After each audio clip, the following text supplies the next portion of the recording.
a silent witness to American history. A simple row of wooden stakes that became a global icon of success. But as society changes, so does its border. Join us as we trace the architectural journey of the picket fence, from its colonial roots to its colorful modern transformation. Chapter 1. The Frontier Stakes. Long before it became a symbol of a perfect life, the picket fence was a tool for survival.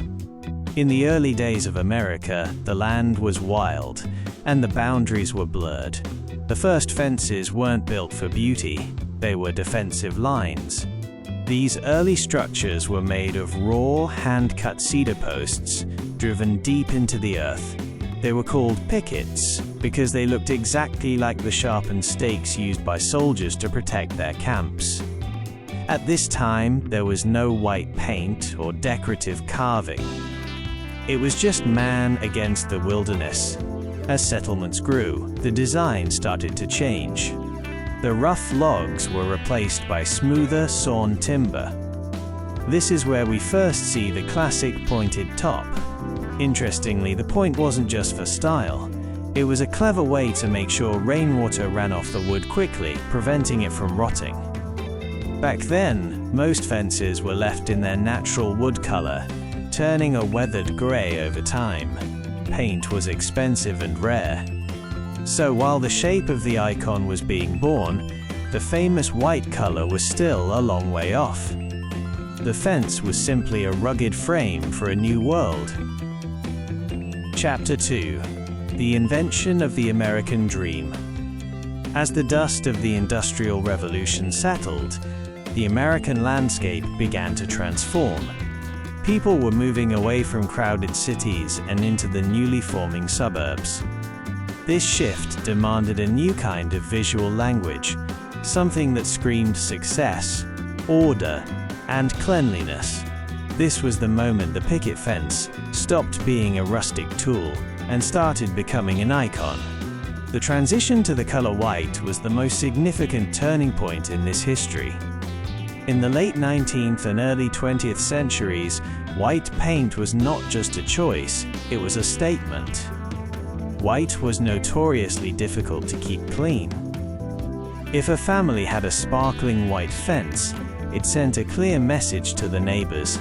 We have the time, the money, and the discipline to maintain perfection. It became the ultimate symbol of the middle-class dream. A neat house, a manicured lawn, and a bright white boundary that separated your private paradise from the rest of the world.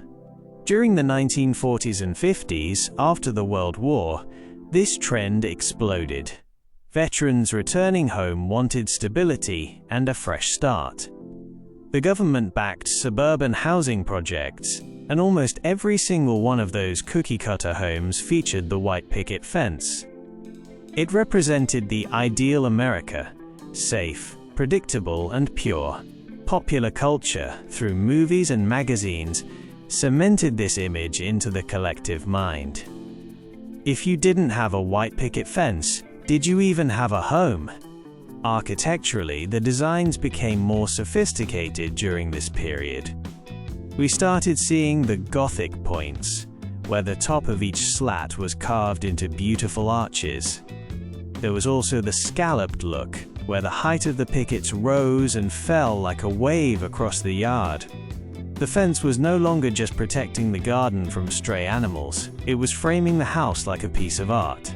However, this perfection had a price. These wooden fences were high maintenance. They required constant scraping, sanding, and repainting. Yet for decades, homeowners spent their weekends with a paintbrush in hand, obsessed with keeping that white glow. It was a labor of love that defined an entire generation's relationship with their property. The white picket fence had officially moved from the frontier to the heart of the American soul. Chapter 3. The Shift to Privacy and the Rise of Vinyl. As the decades rolled into the late 20th century, the soul of the American suburb began to change. The open, welcoming vibe of the 1950s started to fade, replaced by a new desire for solitude. This shift in the American psyche directly influenced the height, the material, and the very purpose of the picket fence. We were moving away from the era of chatting with neighbors over the fence and entering the era of the private backyard sanctuary. In the 1980s and 90s, the traditional 3-foot-tall picket fence faced a crisis. People wanted more than just a decorative border. They wanted a wall. This gave birth to the privacy picket, a hybrid design where the slats were placed tightly together, often reaching 6 feet in height. The gaps that once allowed neighbors to peek through and wave were closed. The picket fence was no longer just a frame for the house, it was becoming a shield for the family. But with these larger, taller fences came a massive practical problem: maintenance. A 6-foot wooden fence required an exhausting amount of painting and weatherproofing. Homeowners were growing tired of the weekend warrior lifestyle of scraping off peeling white paint under the hot sun. They wanted the look of the American dream, but without the hard labor. This demand paved the way for a revolutionary and controversial new material, PVC or vinyl. The introduction of the vinyl fence changed everything. For the first time, you could have a picket fence that stayed perfectly white forever without a single drop of paint. It was marketed as the lifetime fence. It didn't rot, it didn't peel, and termites wouldn't touch it. By the late 90s, the suburbs were being transformed by these plastic structures. While they were incredibly convenient, critics argued that they felt soulless compared to the natural grain of cedar or oak.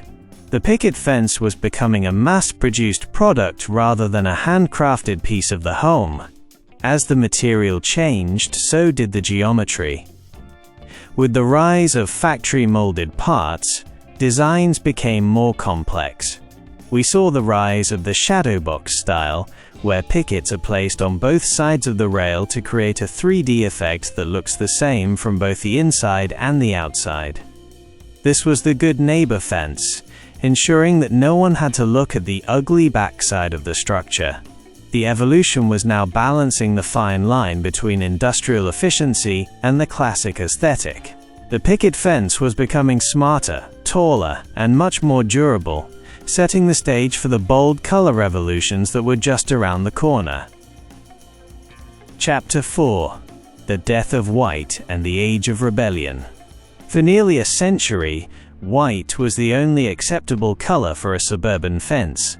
It was safe, it was traditional, and it was expected. But as we entered the 21st century, a quiet rebellion began to brew in the backyards of America.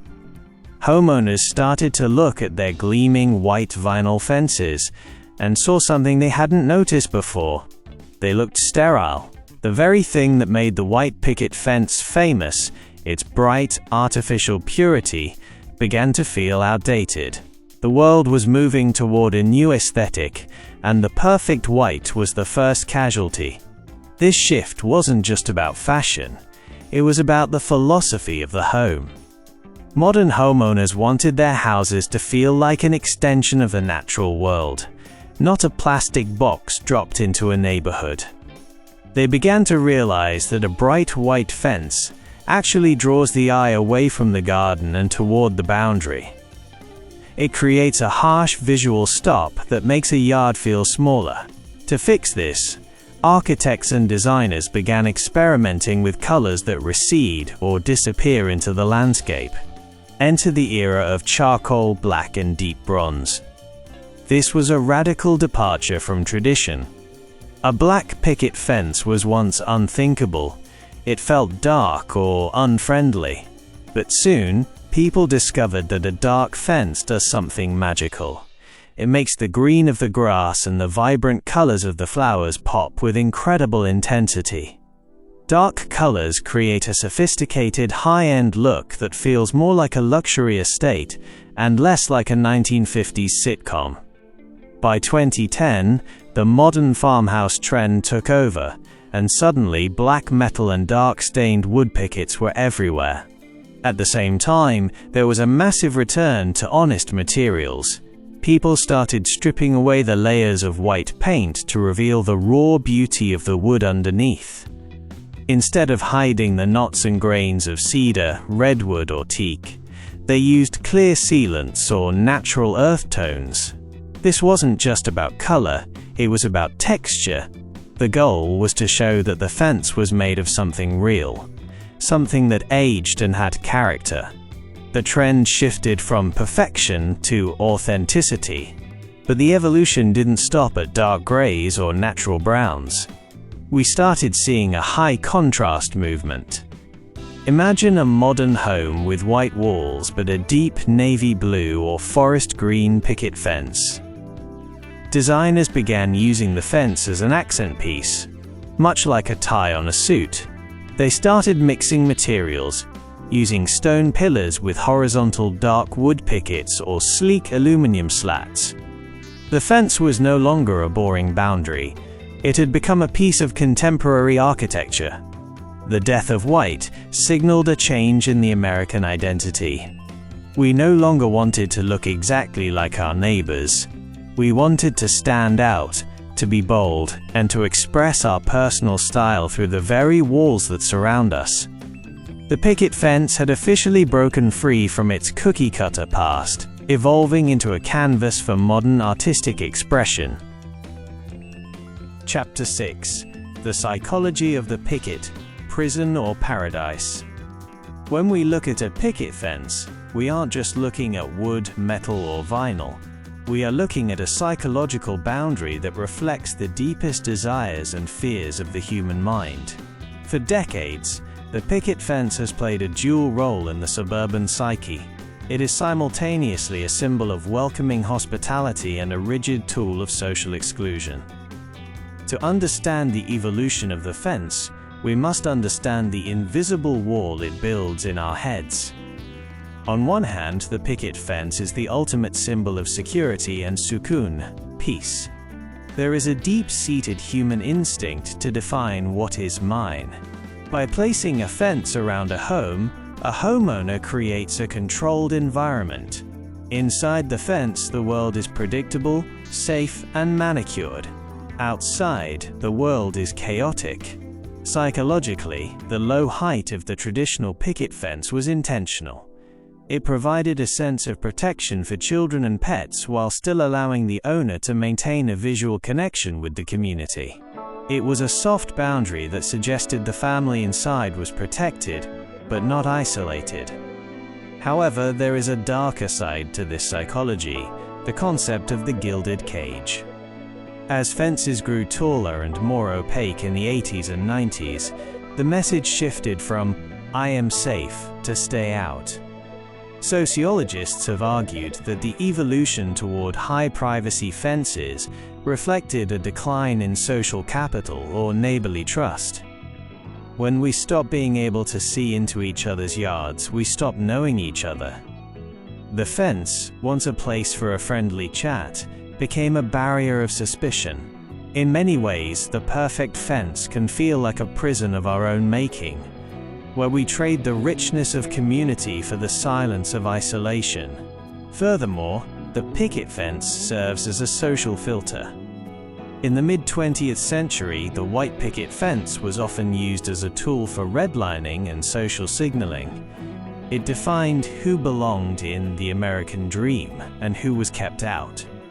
Even today, the style of a fence can trigger instant psychological judgments. A neglected, broken fence signals a lack of pride or financial struggle, while a sharp, black modern fence signals power and contemporary status. We use these boundaries to judge the book by its cover, making the fence one of the most powerful nonverbal communicators in suburban architecture.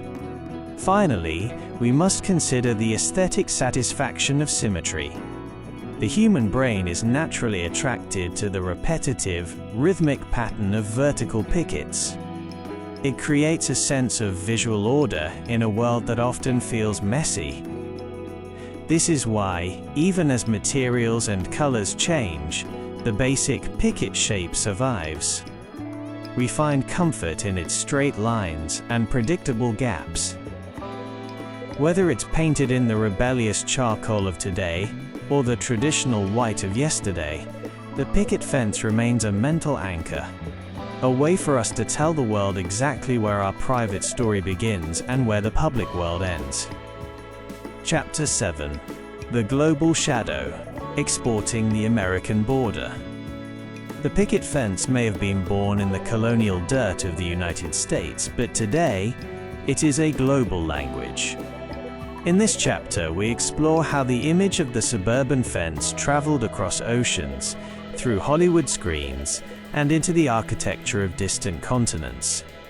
What started as a local necessity in the Americas has evolved into a universal symbol of the aspired life, influencing everything from European villas to the luxury gated communities of Asia. The primary engine behind this global expansion was Hollywood and television. For decades, American sitcoms and movies were exported to every corner of the globe. From Lassie to Desperate Housewives, the visual of the white picket fence became synonymous with the good life. Families in Australia, South Africa, and the United Kingdom began to replicate this look, seeing it as a way to touch a piece of that American prosperity. In Australia specifically, the picket fence became a staple of the Federation-style home, though they often adapted it with unique local timber and more intricate decorative carvings that reflected their own colonial history. In the 21st century, we see a massive shift in developing nations, especially India and the Middle East. As gated communities and luxury townships became the new standard for the rising middle class, developers reached for the picket fence to create a sense of international luxury.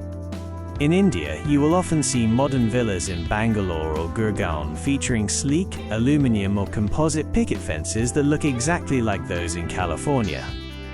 Here, the fence isn't just a boundary, it's a premium brand. It signals that the resident lives a lifestyle that is global, modern, and elite. It's a way of saying, I have arrived at the global standard of living. However, this global journey has also led to cultural adaptations.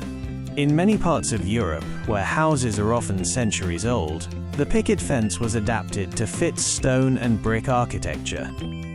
Instead of the flimsy wooden stakes of the American frontier, Europeans often used heavy wrought iron or thick, dark-stained oak pickets to match the weight of their history.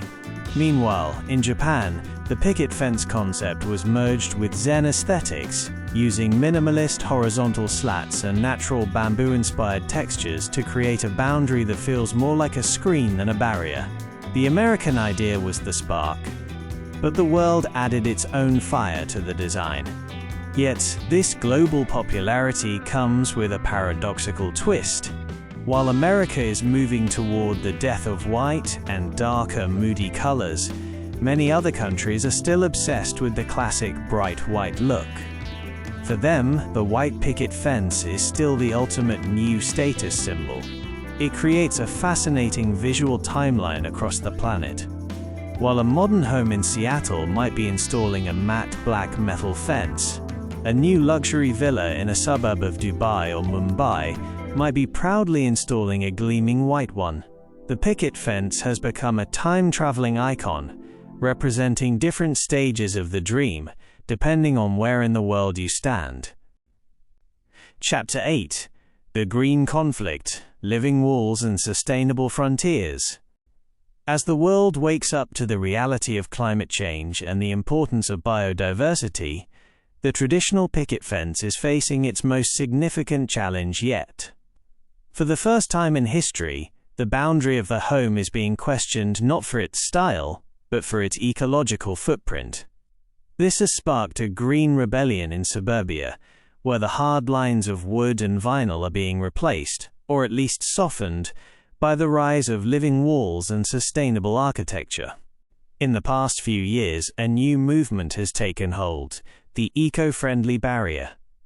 Homeowners are increasingly aware that massive vinyl fences are essentially giant walls of non-biodegradable plastic that will sit in a landfill for centuries. In response, we are seeing a return to bio-based materials.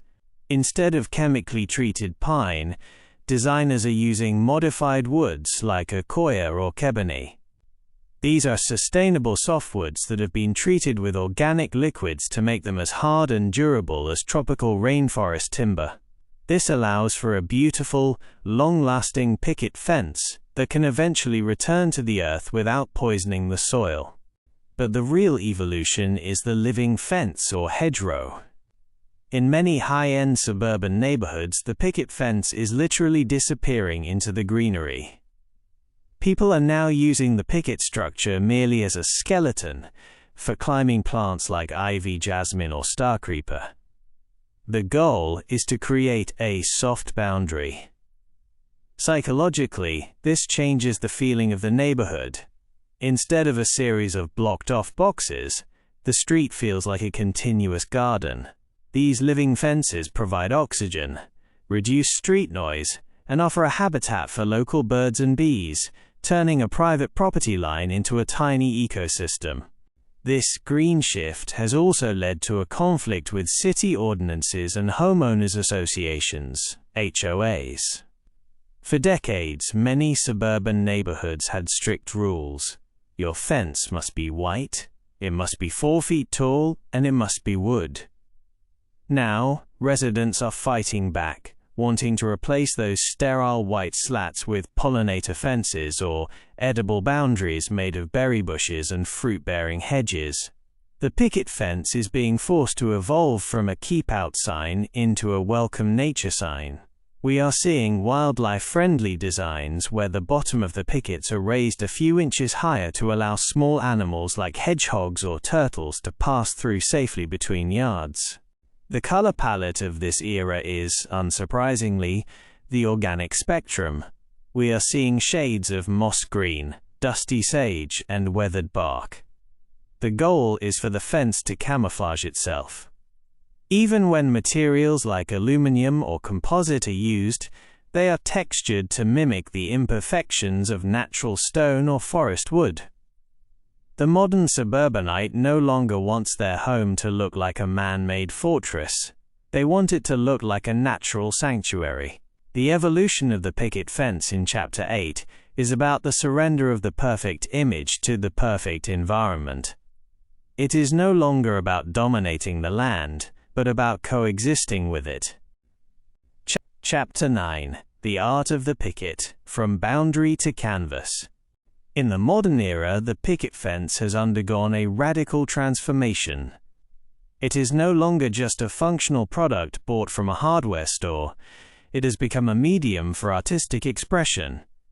As homeowners seek to break away from the cookie-cutter look of traditional suburbia, they are turning their fences into public art installations. This chapter explores how the picket fence has moved out of the background of the yard and into the spotlight of contemporary design. The first major shift in this artistic movement is custom geometric patterns. Instead of the standard vertical slats we've seen for centuries, modern designers are playing with the rhythm of the pickets. We now see fences where the slats vary in width and height, creating a barcode or digital wave effect across the property line. Some homeowners are even installing horizontal pickets with varying gaps to create play with light and shadow. When the sun hits these fences at a certain angle, they cast intricate, artistic shadows onto the lawn, turning the fence into a dynamic light sculpture that changes throughout the day. Another fascinating trend is the mural fence. Especially in urban suburban edge neighborhoods, the traditional white or stained wood surface is being treated like a giant canvas. Local artists are being commissioned to paint large-scale murals across the entire length of the fence. Sometimes these are bold, abstract splashes of color, and other times they are intricate landscapes that expand the feeling of the yard. By doing this, the homeowner turns a private boundary into a gift for the neighborhood. The fence becomes a conversation starter, a landmark that defines the street's personality. We are also seeing a revival of hand-carved craftsmanship. In a world dominated by mass-produced plastic, there is a growing luxury market for artisan pickets. These are fences where every single stake is unique. Some feature whimsical tops carved into the shapes of birds, local leaves, or even abstract totems. Others use reclaimed materials, such as wood from old barns or metal from industrial sites, to create a steampunk or rustic chic aesthetic. This movement is a direct pushback against the perfection of the 1950s. It's about celebrating the wabi-sabi, or the beauty in the unique and the imperfect. Finally, the integration of mixed media has changed the definition of what a picket fence can be. Architects are now combining wood pickets with panels of frosted glass, laser-cut steel, or even gabion stone walls. Imagine a fence where 3 wooden pickets are followed by a sheet of etched metal featuring a floral pattern, followed by a glass panel that reflects the sunset. This collage style allows the fence to be transparent in some areas and private in others. It's no longer just a wall, it's a curated gallery that stands between the home and the world. The picket fence has officially graduated from a simple DIY project to a sophisticated architectural statement. Chapter 10. Chapter 10. The Future Frontier, 2050 and Beyond. As we look toward the middle of the 21st century, the picket fence is standing on the edge of a total identity crisis. We have seen it evolve from raw frontier stakes to the iconic white slats of the 1950s, and then into the moody high-tech barriers of today. But what happens next? In a world of rapidly changing technology, shifting climates, and evolving social structures, the picket fence is about to undergo its most radical transformation yet. The fence of the future may not even be a fence in the way we recognize it today. The first major leap into the future is the concept of the responsive boundary. Imagine a fence made of smart glass or advanced polymers that can change their transparency at the touch of a button. During the day, the fence could be completely transparent, allowing a seamless view of the neighborhood and making the yard feel infinite. But at night, or when the homeowner desires solitude, the molecular structure of the material shifts, turning the fence into an opaque, matte black or charcoal privacy wall. This liquid privacy would eliminate the century-old debate between an open community and a private sanctuary. The fence becomes a living, breathing skin for the property. Next, we move into the realm of augmented reality, AR, and invisible fences. As we move closer to a world dominated by AR glasses and smart contacts, physical fences might start to disappear altogether. In high-end digital suburbs of the future, homeowners might choose to have no physical barrier at all, maintaining a wide-open, park-like landscape. Instead, the boundary is marked by a virtual picket fence. To the naked eye, it's just an open lawn, but to anyone wearing AR tech, a beautiful, glowing, or artistic digital fence appears. This digital frontier could change its style every day. White pickets on Monday, a wall of digital fire on Tuesday, and a hedge of holographic roses on Wednesday. Sustainability will also reach its peak with carbon-negative architecture. The picket fence of 2050 won't just be eco-friendly, it will actively clean the environment. Scientists are already experimenting with materials infused with specially engineered algae or carbon-absorbing minerals. A single suburban picket fence could potentially absorb as much CO2 as 10 mature trees. These fences will be alive in a biological sense, changing color with the seasons, and perhaps even glowing with natural bioluminescence at night, replacing the need for electric streetlights.